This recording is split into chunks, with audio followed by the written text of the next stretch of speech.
Assalamualaikum warahmatullahi wabarakatuh. Perkenalkan, nama saya Muhammad Fatin Rashid dengan NIM akhir 157. Di video kali ini saya akan menganalisis modul ajar pembelajaran akidah akhlak, materi tentang aliran-aliran ilmu kalam.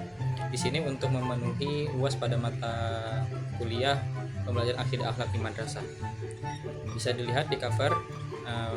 Modul ini disusun oleh Muhammad Fatin Rashid dengan NIM akhir 211401057.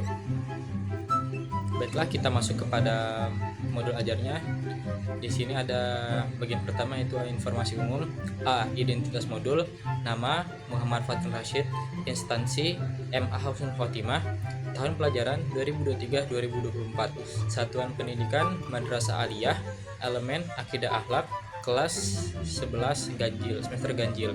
Fase E, alokasi waktu yang tercantum di sini adalah 8 kali 45 menit. Tapi di video ini saya akan menampilkan 2 kali 45 menit saja, atau 1 jam 1 kali tatap muka. Target peserta didiknya adalah reguler.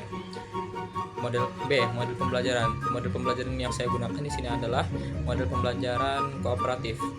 Model pembelajaran kooperatif adalah pembelajaran yang membuat siswa saling berinteraksi dalam kelompok-kelompok kecil untuk mengerjakan tugas akademik demi mencapai tujuan bersama. Siswa harus aktif dalam proses pembelajaran baik secara individu maupun kelompok agar pembelajaran kooperatif tercapai tujuannya, yakni siswa dapat belajar dengan senang dan kebutuhan pembelajaran dapat tercapai. Selanjutnya, metode pembelajaran yang saya gunakan di sini adalah metode ceramah, diskusi kelompok, dan presentasi kelompok. Profil Pancasilanya adalah profil pelajar Pancasila yang ingin dicapai adalah beriman, bertakwa kepada Tuhan Yang Maha Esa, dan berakhlak mulia, berkebinekaan global, mandiri, gotong royong, bernalar, mandiri, dan kritis. Selanjutnya, sarana dan prasarananya, medianya yaitu proyektor, laptop, dan sumber ajarnya adalah buku paket, modul, LKPD, dan lain-lain. Yang kedua yaitu masuk kepada kompetensi inti. Bagian pertama, A. Capaian pembelajaran. Capaian pembelajarannya adalah memahami sejarah, tokoh-tokoh utama, serta ajaran-ajaran pokok dari aliran-aliran ilmu kalam. Selanjutnya, tujuan pembelajarannya, setelah mengikuti proses pembelajaran, peserta didik diharapkan dapat yang pertama yaitu memahami sejarah dari aliran-aliran ilmu kalam. Yang kedua, menyebutkan tokoh-tokoh utama dari aliran-aliran ilmu kalam. Yang ketiga, menjelaskan ajaran-ajaran pokok dari aliran-aliran ilmu kalam. Yang ketiga, C. Kriteria tercapaian tujuan pembelajaran. Yang pertama yaitu peserta didik dapat memahami aliran-aliran dalam ilmu kalam. Yang kedua, peserta didik dapat menjelaskan aliran-aliran dalam ilmu kalam. Yang D, pemahaman bermaknanya yaitu memahami apa saja aliran-aliran dalam ilmu kalam sehingga dapat membedakan aliran-aliran ilmu kalam yang terdapat dalam ilmu kalam. Pertanyaan pemantiknya dalam pembelajaran ini adalah apa saja aliran-aliran dalam ilmu kalam. Persiapan pembelajarannya yaitu guru melakukan asesmen diagnostik tentang aliran-aliran dalam ilmu kalam untuk pemetaan dan merancang strategi pembelajaran pada peserta didik sebelum pembelajaran. Yang kedua, guru menyiapkan bahan tayang PowerPoint materi. Asesmennya, yang pertama yaitu ada asesmen awal. Asesmen awal adalah proses penilaian untuk mengetahui kemampuan dasar anak mengetahui kondisi awal mereka sebelum merancang suatu pembelajaran. Kondisi awal di sini maksudnya mengetahui kekuatan dan kelemahan setiap anak. Yang kedua yaitu asesmen formatif. Asesmen formatif merupakan penilaian yang dilakukan saat proses pembelajaran berlangsung, bertujuan untuk memberikan informasi atau umpan balik bagi pendidik dan peserta didik untuk memperbaiki proses belajar. Yang ketiga yaitu asesmen sumatif. Asesmen sumatif merupakan penilaian yang dilakukan pada akhir pembelajaran. Jenis asesmen penilaian sikap, observasi, penilaian pengetahuan itu tes tulis, penilaian psikomotorik, membuat media pembelajaran sederhana. Selanjutnya kita yang bagian ketiga yaitu kita masuk pada kegiatan pembelajaran. Pada pertemuan pertama ini kegiatan pendahuluannya yaitu guru mengucapkan salam dan berdoa bersama. Yang kedua, guru mengambil absen peserta didik. Yang ketiga, guru menjelaskan tujuan mempelajari materi serta kompetensi yang akan dicapai. Yang keempat, guru menjelaskan langkah-langkah pembelajaran yang akan dilaksanakan.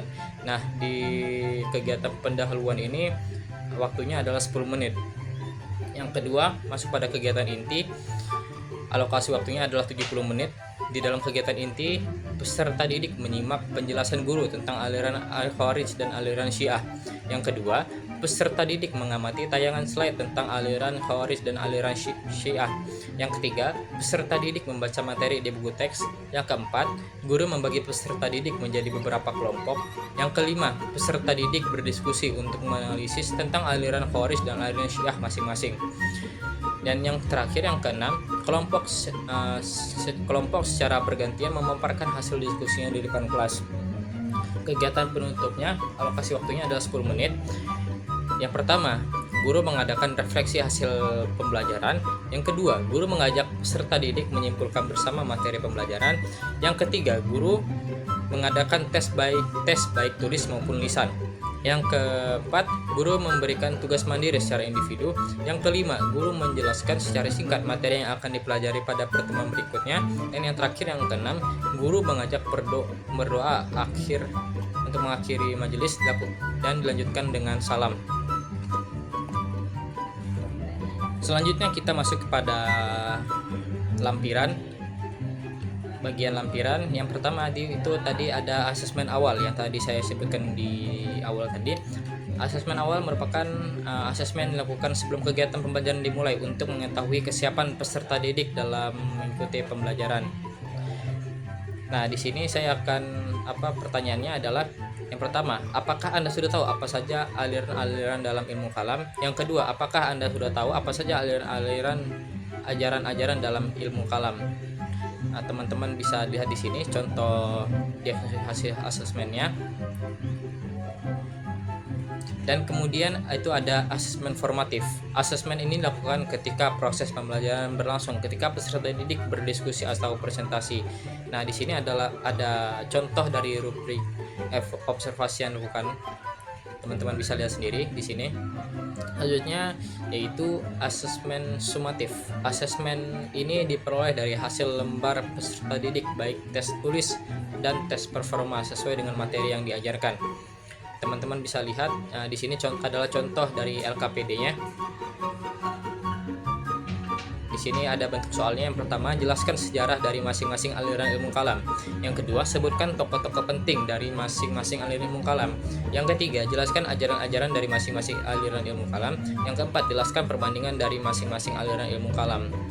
Selanjutnya kita masuk kepada lampiran materinya. Di sini saya akan membacakan yang pertama saja ya. Tadi tentang aliran Khawarij dan aliran Syiah. Di sini ada aliran Khawarij, sejarah Khawarij. Istilah Khawarij berasal dari kata bahasa Arab Khawarij yang berarti mereka yang keluar. Nama ini digunakan untuk memberikan atribut pada pengikut Ali bin Abi Thalib yang keluar dari golongannya dan kemudian membentuk kelompok sendiri. Akhirnya sekte yang kedua, sekte Khawarij dan doktrin ajarannya. Yang pertama yaitu Al-Muhakkimah, yang kedua adalah Al-Azariqah, yang ketiga adalah An-Najdah, yang keempat Al-Jaridiyah, yang kelima As-Sufriyah, yang keenam Al-Ibadiyah. Yang keempat selanjutnya yaitu materi tentang aliran Syiah. Sejarah yang pertama yaitu sejarah Syiah. Syiah menurut bahasa berarti sahabat atau pengikut. Dalam kajian ilmu kalam, kata Syiah lebih spesifik ditujukan pada orang yang menjadi pengikut atau pendukung Ali bin Abi Thalib.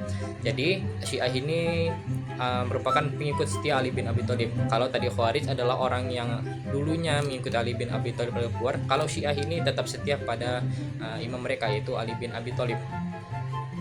Ini sekte-sekte Syiah dan pemahamannya. Yang pertama ada Syiah Sabaiyah, yang kedua ada Syiah Kaisaniyah, yang ketiga ada Syiah Imamiyah, yang keempat ada Syiah Ismailiyah, yang kelima ada Syiah Zaidiyah, yang keenam ada Syiah Qaramithah. Mungkin sekian hasil presentasi analisis modul ajar saya. Saya akhiri, wabillahi taufiq wal hidayah. Assalamualaikum warahmatullahi wabarakatuh.